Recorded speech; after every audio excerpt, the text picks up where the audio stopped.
جدل كبير في مواقع التواصل الاجتماعي بعدما اختار السنغالي إدوارد ميندي حارس مرمى الأهلي أفضل 4 نجوم في قارة أفريقيا قبل انطلاق بطولة كأس الأمم الأفريقية في كوت ديفوار.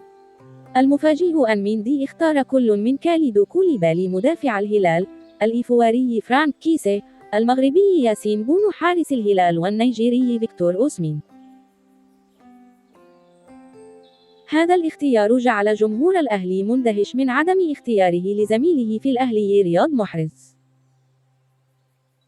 فهل سيغضب محرز من تصريح ميندي أم سيمر التصريح مرور الكرام نظرا لانشغالهما في التحضير لكأس إفريقيا؟ اوكسمين سينتقل إلى دور روشن. أكد وكيل أعمال اللاعب الجورجي فتوح كفاراتسخيليا لاعب نادي نابولي أنه على الرغم من تجديد عقد فيكتور اوكسمين مع الفريق الإيطالي خلال الفترة الحالية، إلا أنه سينتقل إلى أحد أندية الدوري السعودي في الصيف المقبل.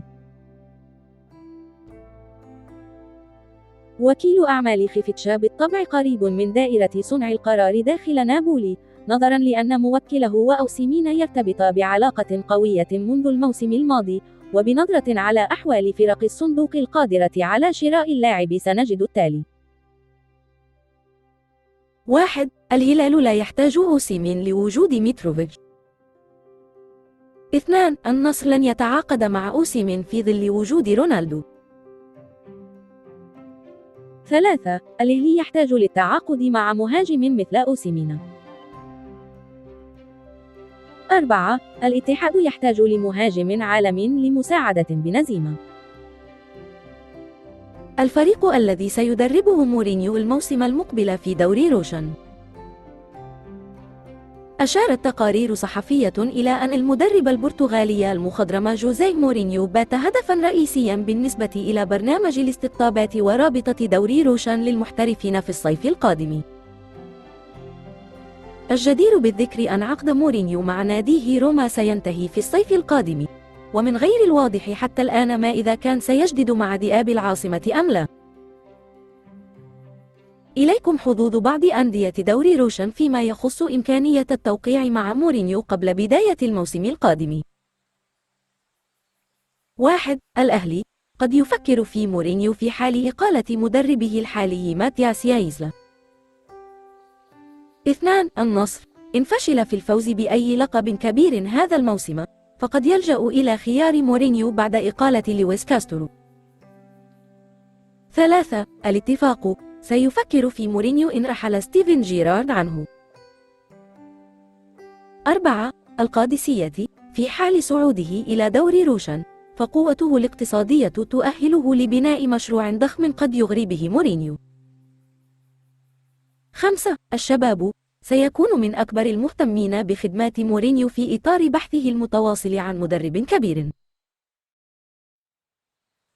بعد رحيله عن الأهلي وإبعاده من منتخب سوريا. عمر السومة يقتحم مهنة جديدة رسميا. عمر السومة يعلن عن مفاجأة شخصية جديدة. اقتحم الأسطورة السورية عمر السومة مهاجم النادي الأهلي السعودي السابق والعربي القطري الحالي مجالا جديدا بعيدا عن المستطيل الأخضر. السومة مثل الفريق الأول لكرة القدم بالنادي الأهلي لمدة 8 سنوات كاملة قبل الرحيل إلى العربي في صيف 2022 على سبيل الإعارة ثم البيع النهائي. وأعلن السومة دخوله عالم التحليل الرياضي في تجربة هي الأولى في حياته، وذلك على هامش بطولة كأس آسيا التي تستضيفها الدوحة القطرية في الفترة من 12 من يناير إلى 10 من فبراير. وكتب المهاجم السوري عبر حسابه الرسمي بمنصة إكس: بفضل من الله ودعم من المخلصين والمحبين، سأشارك في كأس آسيا إن شاء الله، ولكن ليس كلاعب مع المنتخب الوطني كما كنت أرجو، ولكن كمحلل مع بي إن سبورت كما تمنيت دائما. وأعرب عمر السومة عن أمنيته بالتوفيق لمنتخب سوريا الأول لكرة القدم في كأس آسيا، مطالبا عشاقه بأن يدعو له بالنجاح في هذه التجربة الشخصية الجديدة. جدير بالذكر أن السومة البالغ من العمر 34 سنة سيغيب عن المشاركة في كأس آسيا، مع تأكيدات من الاتحاد السوري لكرة القدم أن هذا الأمر يعود لرؤية من الجهاز الفني بعيدا عن أي مشاكل شخصية مثل ما تردد في وسائل الإعلام. Correspondent Ben Jacobs joins us live this morning. Ben, good morning to you. Where are we at with Henderson and a return?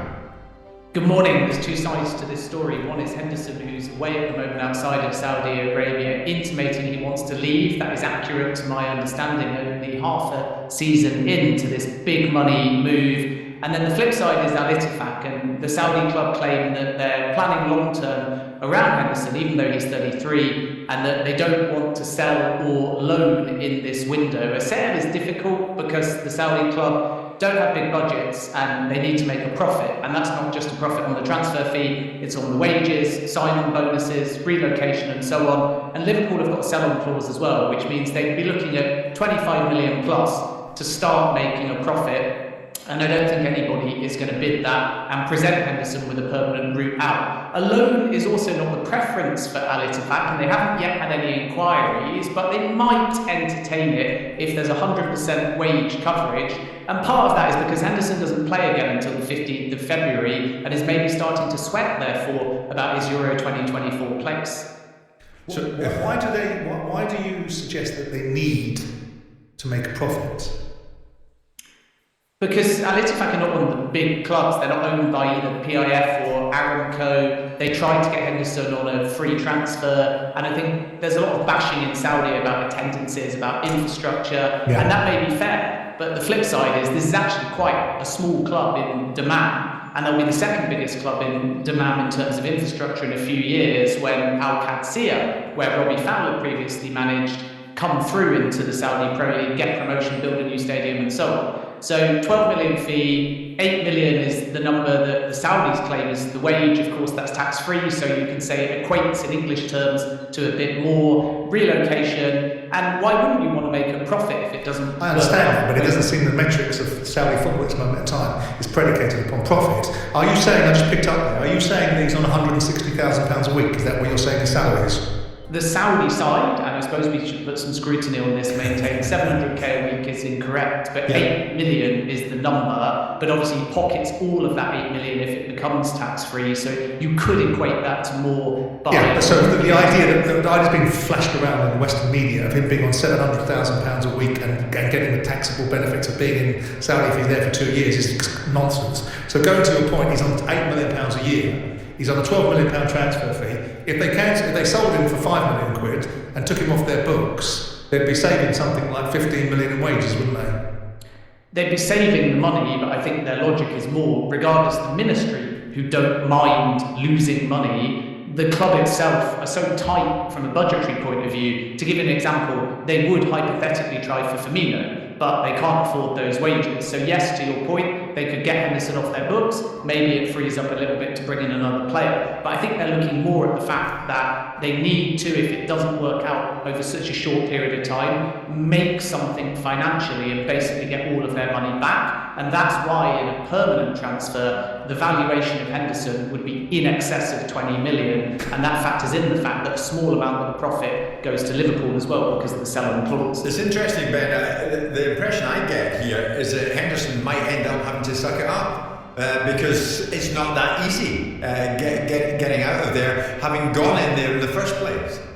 I think you're right. I think there's a bullishness about Al-Ittifaq because they're quite offended by this notion he's unhappy, and you'd expect them to lean more towards the maybe it's Euro 2024 related because they're never going to admit they know he's unhappy in Saudi Arabia. But speaking to sources at the club, they feel like there's enough evidence that he is happy in Saudi Arabia. His family's living in Bahrain. It's only a 15-minute drive across the border. It's a little bit more Western. The wider family can drink and socialise, a bit more akin to Western culture. So the next step is this. Henderson's away and Al Ittifaq are clear. Henderson must return to Saudi Arabia in the build-up to this next game in mid-February. He must tell them face-to-face he wants to leave. If he fails to do that and offers start coming, Ittifaq intimate they'll reject everything. If Henderson tells the Ittifaq board face-to-face when he returns that he would like to leave, then a loan could become a possibility, but only with 100% wage cut. Okay, so if he comes back in February and tells them face-to-face that he wants to leave, how's that going to help anybody when the transfer window closes at the end of January? Well, he doesn't come back in February, he comes back in a week in the build-up to that game, and then I think they have a sort of mid-season camp. So I think he'll be back in mid-January, so there'll be 2 weeks to resolve it. Any other news coming out of possible returns with other players who have gone out there? I'm talking about Diogo Jota being one, and there are others, of course. There have been rumblings of maybe potential returns, Ben. Firmino is the most interesting one because it's a different situation to Jordan Henderson in the sense it's actually Al-Ali who would like him to go, which is a bit of a surprise, only on loan. And there is some Premier League interest, so that's one to watch. Jota won't go to Spurs, to my understanding. We constantly hear he's going to leave. There's obviously a new manager in Gallardo compared to Nuno. So the dynamic may change slightly, but I think that one's a possibility as well. There's German and Italian interest, and also the possibility of a loan to Turkey in addition maybe to the Premier League, but I don't think Premier League clubs are front of queue. I know some people will say, why not just send him back to Celtic? Not beyond the realms of possibility, but all three, Henderson, Jota and Firmino, could potentially be exits under the right terms in January. Ben, thank you very much indeed. That was our look at the latest transfer updates with Ben Jacobs, of course.